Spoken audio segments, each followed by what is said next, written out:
Okay, we're out in the shop today and we have a different helper. We didn't bring the chicken this time. Come here, Sonic. There you go. Check her out. Come here.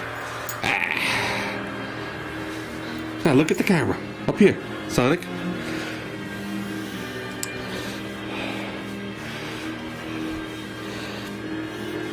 She's a Shih Tzu Poodle mix. She's a good pooch. We got we'll put the radio on. We got little guy's motor back here. I brought it to work and holding the cylinder. I don't know if we're gonna be able to see in there. Down low, all the way down low. There's a little like staining from some rust, but the cylinder itself honed out nicely. None of the valve seats or anything like that were damaged, pitted, burned. And the motor's clean. I can't find any cracks in it. It's a single bearing motor, so that means there's a bushing on the flywheel side, and there's a ball bearing on the load side. It's a Raptor 3 motor. Like I said, today I just cleaned it up. I still got it wrapped up here in a couple of bags, but I cleaned and polished the crank. Make sure the crank was good, which it looked to be good. The thing that's not good is the cam's definitely not good. Cam's like all rusty. I already put it back in here.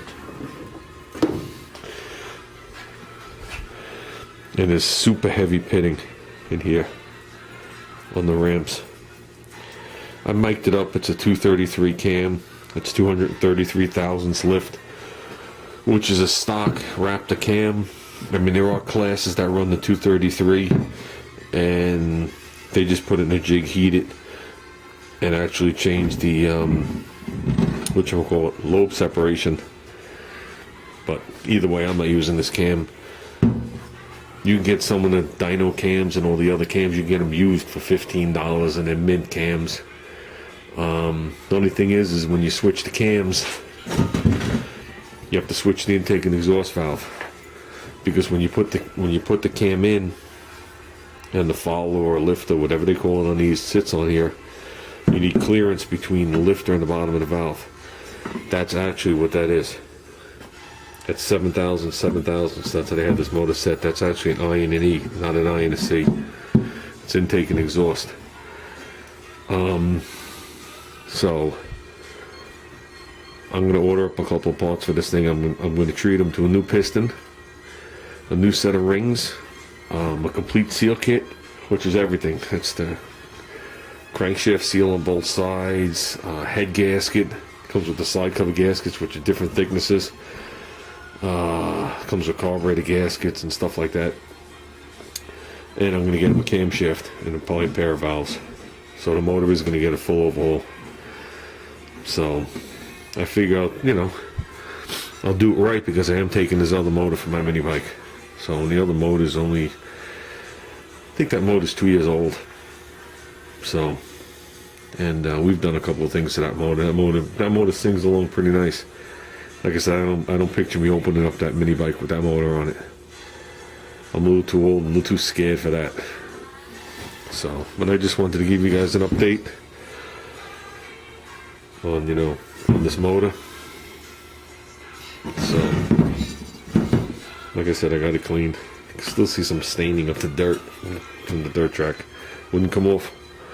But I'll tell you one thing though, the cooling fins had a nice thick layer of I guess that's clay that they use on these tracks, and that would definitely hurt the cooling of this motor. And I think that's where the oil in this thing was a little sludgy. You know what I mean? I think this motor was running hot. The cylinder showed no signs of like purpling or darkening up, and none of the valves are burnt. So we'll just go through it and call it done. I know we talked about it in the last video. Want to see how much power we can get out of this motor, and I was going to do a little port work. And after I cleaned up the motor, I realized that the intake port is ported. I don't know how much we're going to pick up on with this camera setup, but see, I can't get in there with that. Need something with a little pointer. Let's see what he's got.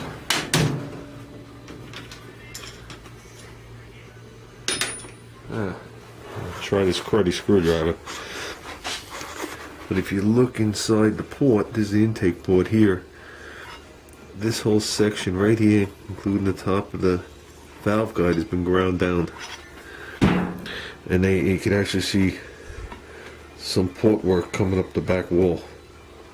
So it looks like they actually, I'm looking at it from different angles, so I hope I'm pointing to the right thing.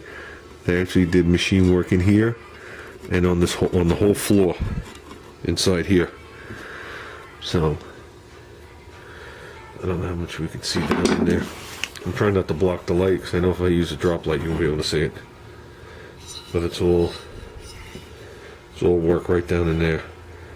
So there's no need for me to do any other work.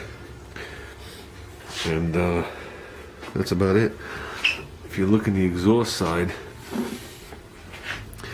the intake is just the aluminum valve guide. The exhaust side has an insert sticking up in here. So I know some of the cams that they run in these things are so radical that it puts such a side load on these blocks that it'll actually crack them and break them. And they do put inserts in there. Whether that insert's factory or not, I'm not sure. I'm assuming it is. So, but they did no work there. I know these things breathe pretty well out the exhaust. So, well, we're going to leave it like that.